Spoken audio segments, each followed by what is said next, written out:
Sebanyak 267 narapidana menerima remisi, 3 diantaranya dinyatakan bebas di Hari Raya Idul Fitri 1442 Hijriah tahun 2021. Di penghujung bulan suci Ramadan tahun 2021 kemarin, Kodam 18 Kasuari membagikan bingkisan bagi anak-anak yatim piatu.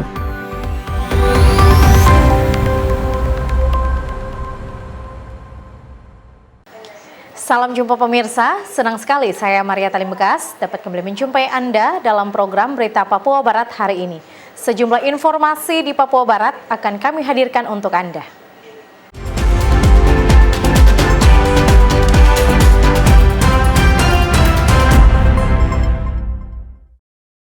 Inilah berita selengkapnya. Pemirsa, perayaan Hari Raya Idul Fitri 1442 Hijriah, sebanyak 267 narapidana menerima remisi, 3 diantaranya dinyatakan bebas. 13 Mei 2021 bertepatan dengan perayaan Idul Fitri 1442 Hijriah tahun 2021. Negara memberikan remisi bagi warga binaan permasyarakatan di seluruh Indonesia, khususnya di Papua Barat, sebanyak 267 narapidana dan juga anak menerima remisi dan 3 diantaranya dinyatakan bebas. Pelaksanaan pemberian remisi berlangsung di Masjid At-Tarbiyah, Lapas Kelas 2B, Manokwari, diikuti juga secara virtual oleh UPT lainnya yang ada di Papua Barat.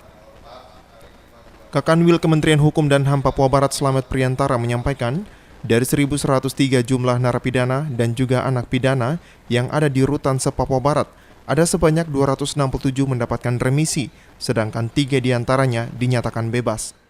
Pada hari ini, tanggal 13 Mei 2021, sebanyak 1.103. Dan pada pemberian remisi khusus pada tahun 2021 ini, sebanyak 267 orang dari seluruh Papua Barat. Dari 267 orang yang langsung bebas pada hari ini sebanyak 3 orang. Adapun kegiatan selama bulan Ramadan, yang pertama tentunya kita menyelenggarakan saum Ramadan bagi umat muslim dan juga kegiatan-kegiatan keagamaan lainnya, khususnya bagi umat muslim. Namun bagi umat lain juga tentunya ada sebuah peningkatan pembinaan ketakwaan kepada Tuhan Yang Maha Esa. Kepala Lapas Kelas 2B Manokwari Julius Pahat saat diwawancarai mengatakan, pembinaan khusus di Lapas Kelas 2B Manokwari selain kerohanian, juga ada pembinaan di bidang pertanian dan pertukangan yang diberikan kepada masyarakat binaan dengan harapan agar warga binaan lebih mandiri, sehingga ketika kembali ke masyarakat dapat memiliki keterampilan yang bisa mendatangkan pendapatan ekonomi. Dengan pertukangan itu sebanyak 25 orang, khusus orang asli Papua, pemberdayaan OAP. Demikian juga kita akan membuka lahan pertanian di dekat LPKA di Andai. Itu kemungkinan 1 hektar kita coba untuk menggarap. Jadi kita memberdayakan sebagian warga binaan yang memenuhi syarat untuk berkebun di sana. Jadi itu adalah program keterampilan pertanian kita. Kalau untuk yang unggulannya itu pertukangan.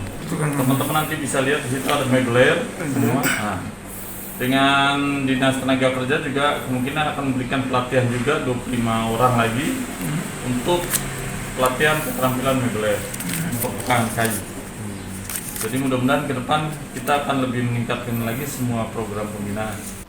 Pemberian remisi khusus secara rinci untuk Lapas Kelas 2B Manokwari sebanyak 43 orang, Kelas 2B Sorong 138, Kelas 2B Fakfak 39 orang, Kelas 3 Teminabuan 6 orang, Kelas 3 Kaimana 20 orang, Lapas Anak Kelas 2 Manokwari 2 orang, Lapas Perempuan Kelas 3 Manokwari 6 orang, dan Rutan Kelas 2B Bintuni 13 orang.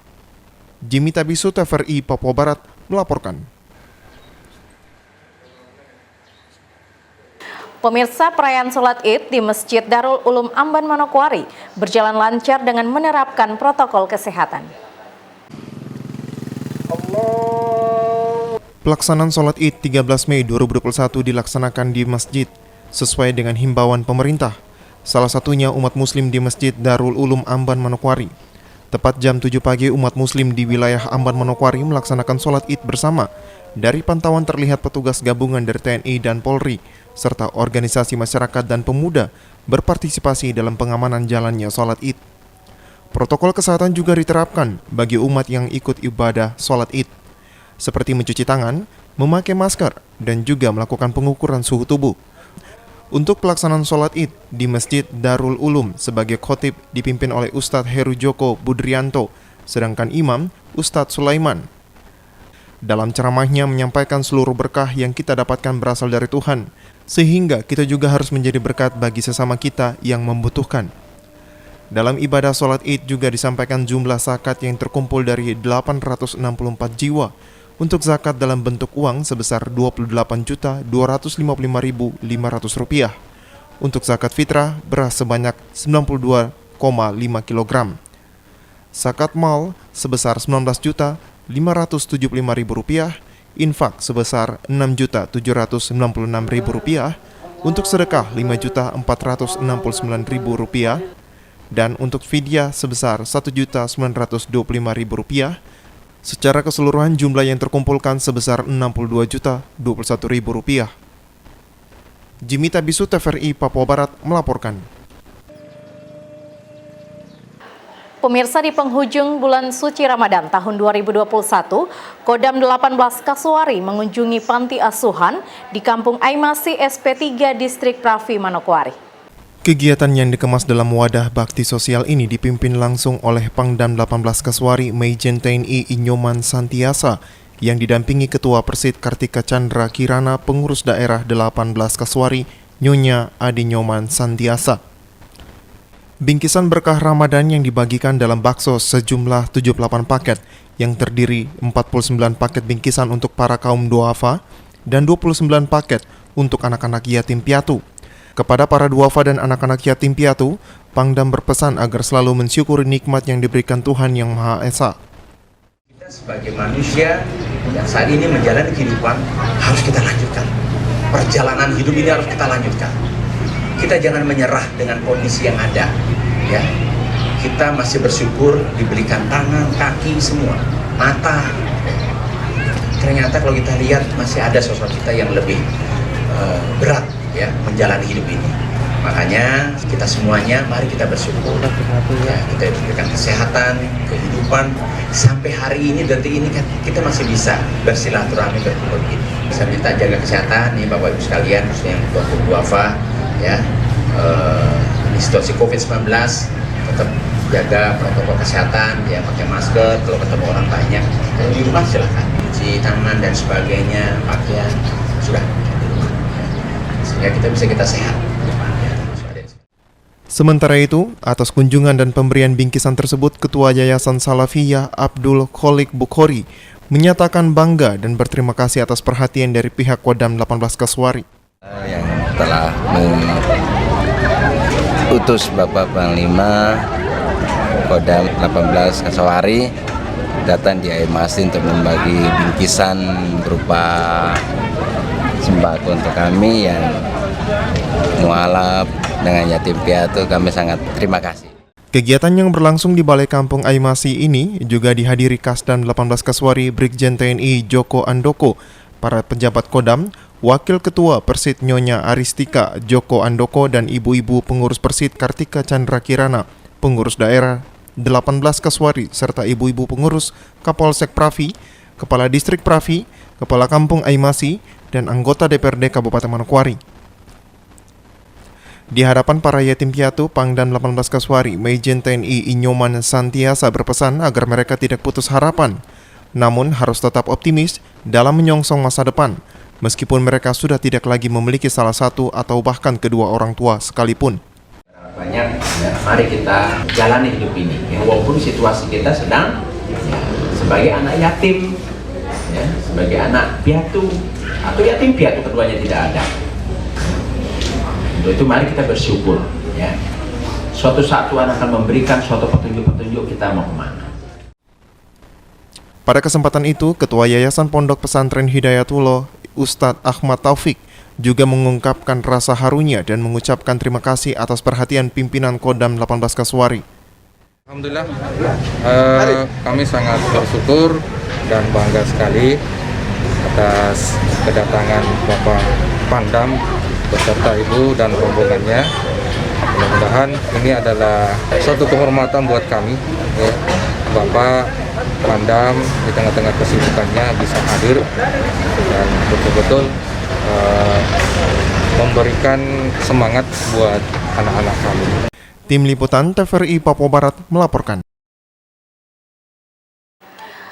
Pemirsa, Kepala Kepolisian Daerah Papua Barat, Irjen Pol Torna Gogos Sihombing, memastikan bahwa malam takbiran yang berlangsung di masjid tetap mematuhi protokol kesehatan.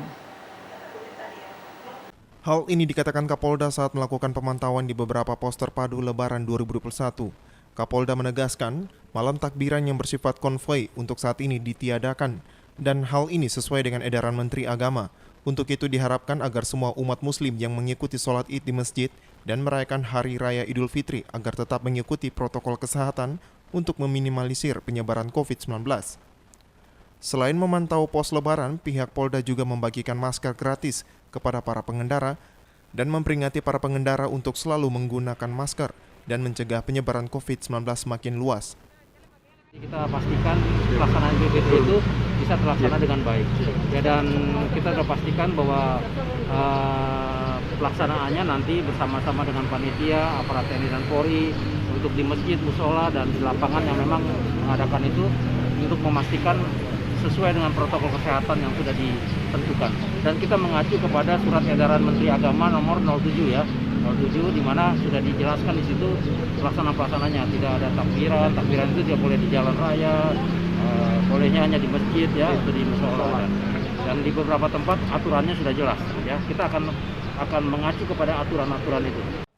Seperti yang diketahui bahwa 1 Syawal 1442 Hijriah jatuh pada Kamis 13 Mei hari ini, di mana umat muslim merayakan Hari Raya Idul Fitri sebagai wujud kemenangan karena selama 1 bulan penuh telah menjalankan ibadah puasa. Seperti halnya di Manokwari, Papua Barat, ratusan umat muslim yang berada di kota Manokwari terlihat memadati Masjid Ridwanul Bahri yang terletak di Fasarkan Sanggeng. Sementara itu, untuk mengamankan malam takbiran yang berlangsung di masjid dan perayaan Idul Fitri, pihak Polda menurunkan sekitar 1.000 personil yang tersebar di berbagai titik untuk memastikan bahwa perayaan Idul Fitri dapat berjalan dengan aman dan lancar. Tim Liputan TVRI Papua Barat melaporkan. Pemirsa, informasi tadi sekaligus menutup jumpa kita dalam program Berita Papua Barat hari ini. Kami tetap mengajak Anda untuk selalu mengikuti protokol kesehatan agar bersama semua pihak dapat memutus mata rantai penyebaran COVID-19. Kami mengucapkan selamat merayakan Hari Raya Idul Fitri 1442 Hijriah, minal aidin wal faizin, mohon maaf lahir dan batin. Akhir kata, saya Maria Talim Bekas dan seluruh kerabat kerja yang bertugas mengucapkan terima kasih atas kebersamaan Anda dan sampai jumpa.